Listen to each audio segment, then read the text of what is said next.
नाशिकमध्ये नामांकित कंपनीमध्ये महिलांवरती लैंगिक अत्याचार आणि बळजबरीनं धर्मांतर प्रकरणामध्ये 5 आरोपींना न्यायालयीन कोठडी सुनावण्यात आली आहे। या प्रकरणातील 5 आरोपींना काल न्यायालयामध्ये हजर करण्यात आलं। त्यामध्ये तौसिफ अत्तार, रजा मेमन, शाहरुख कुरेशी, शफी शेख, आसिफ अन्सारी अशा 5 आरोपींचा सहभाग आहे।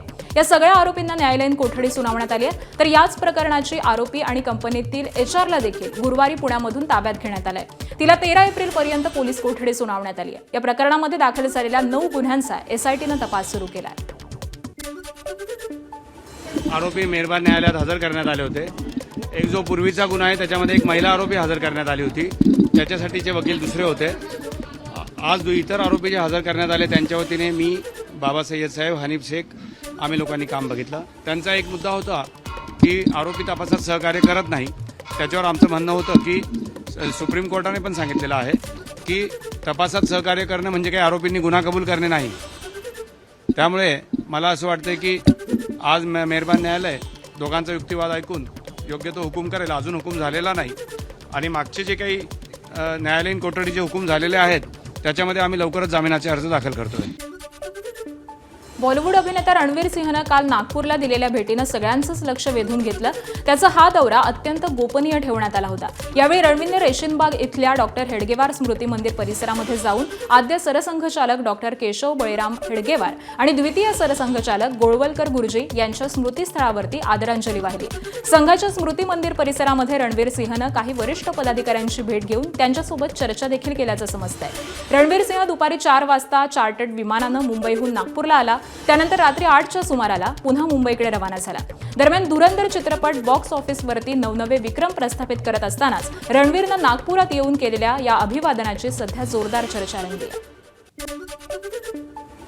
मागील काही दिवसांपासून राज्यातील अनेक भागामध्ये पावसाळी हवामान होतं, त्यामुळे कमाल तापमानामध्ये काहीशी घट झालेली होती। मात्र राज्यामध्ये पुढील 5 दिवसांमध्ये कमाल तापमानामध्ये वाढ होण्याचा अंदाज हवामान विभागानं वर्तवलाय। यामुळे राज्यातील काही भागातील नागरिकांना तीव्र उकाड्याचा सामना करावा लागण्याची शक्यता आहे। मेच्या पहिल्या आठवड्यापर्यंत कमाल तापमानामध्ये वाढ होण्याचा अंदाज हवामान विभागानं वर्तवलाय। या दरम्यान राज्यातील काही भागामध्ये तापमानाचा पारा 40 अंश सेल्सिअसच्या वर जाण्याची शक्यता ही देखील वर्तवण्यात आली आहे।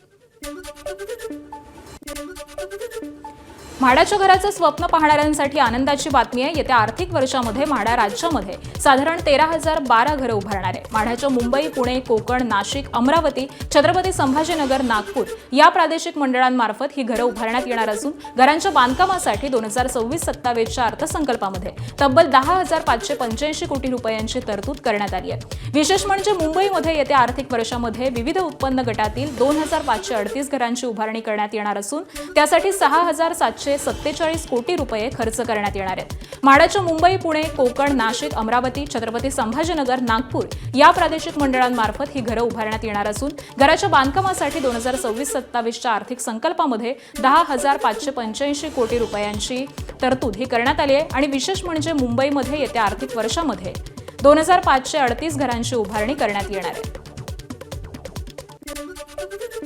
पश्चिम रेल्वेवरती रविवारी सांताक्रूज आणि गोरेगाव दरम्यान जम्बो ब्लॉक घेण्यात येणार आहे। रेल्वे रूळ, सिग्नल यंत्रणा आणि ओव्हरहेड उपकरणांच्या देखभालीची कामं करण्यासाठी हा ब्लॉक घेण्यात येईल। यावेळी सांताक्रूज आणि गोरेगाव स्थानकादरम्यान अप आणि डाऊन जलद मार्गावरती सकाळी 10 ते दुपारी 3 वाजेपर्यंत अशा 5 तासांचा जम्बो ब्लॉक घेण्यात येईल। या ब्लॉक कालावधीमध्ये सांताक्रूज आणि गोरेगाव दरम्यानच्या जलद मार्गावरील सगळ्या गाड्या या धीम्या मार्गावरून चालवल्या जातील। या व्यतिरिक्त या ब्लॉकमुळे काही उपनगरीय सेवा देखील रद्द राहतील।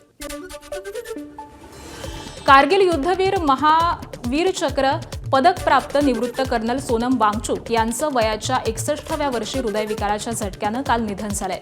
कारगिल युद्धामध्ये कंपनी कमांडर नात्यानं त्यांनी अतुल्य साहस दाखवलेलं होतं। युद्धातील पहिला विजय त्यांच्याच तुकडीनं मिळवलेला होता। त्यावेळी त्यांच्या लडाख स्काउट्स तुकडीनं 5,500 मीटर उंचीवरील शिखर पाकिस्तानी सैनिकांच्या ताब्यामधून सोडवलेलं होतं आणि त्यानंतर त्यांना लायन ऑफ लडाख असं संबोधलं जात होतं। निवृत्तीनंतर ते युवकांना लष्करामध्ये जाण्यासाठी सातत्यानं प्रोत्साहनपर मार्गदर्शन करत होते। कुटुंबियांच्या माहितीनुसार अलीकडेच त्यांच्या वडिलांचं देखील निधन झालं होतं।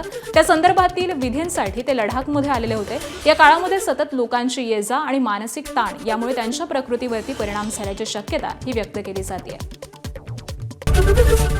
एबीपी माझा, उघडा डोळे बघा नीट।